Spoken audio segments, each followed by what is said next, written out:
there is something that is unique here. Part of it is history and the spirit of this place. I think this is sacred space here.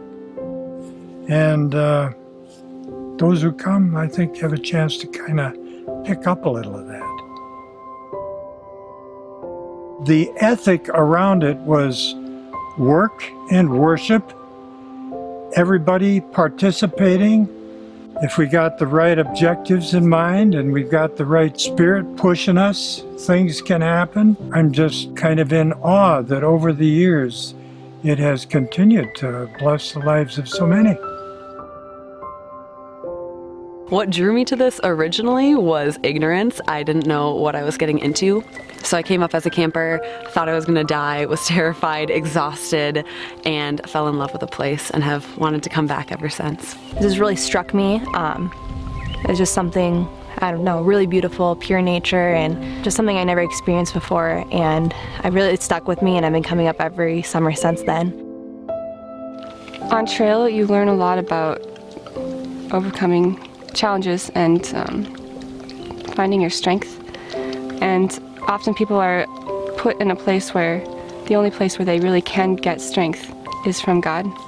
And you realize the power of calling on God. It gave me confidence. I don't think that I would be willing to try the things that I've tried outside of wilderness if I hadn't come here.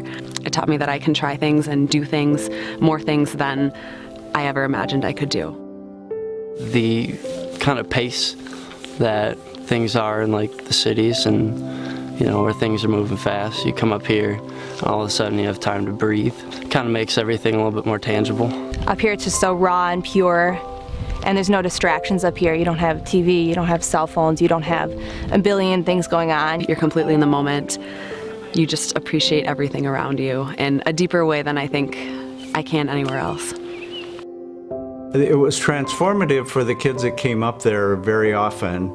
They experienced the complete discontinuity with their life up to that point, the being thrust into a new situation, being stretched in different ways. It's very important for young kids, especially inner city kids, because it's a good place to keep you out of trouble.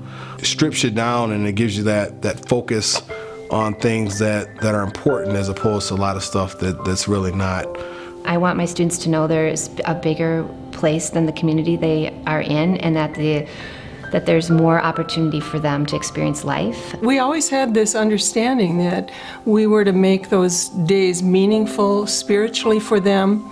We wanted to make a positive impact in their lives. They have to overcome obstacles that they don't have a chance to even think about overcoming in the city. And they get to experience what they can do that they didn't think they could do. Sometimes it's just about taking one more step. And I think that's a lesson that they can take with them.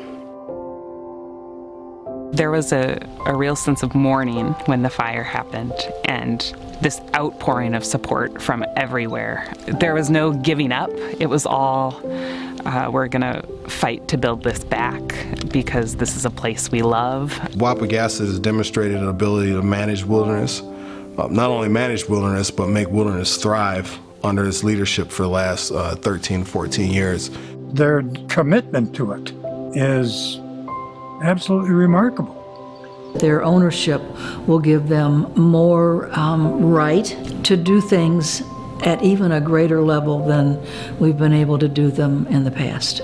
I think the success of the Renewal campaign is key to making certain as we can, that the impact on people's lives, young people's lives, that wilderness has had over the years will be an impact in continuing into future generations. This camp, I know for a fact, has saved plenty of kids, and I know for me, God knows where I would have been if it wasn't, if I hadn't had the opportunities to work at Wilderness Canoe Base.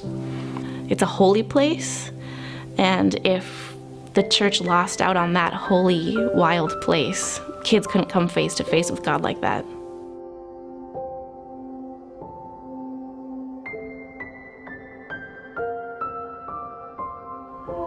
Help me, Lord, to leave my hurried life.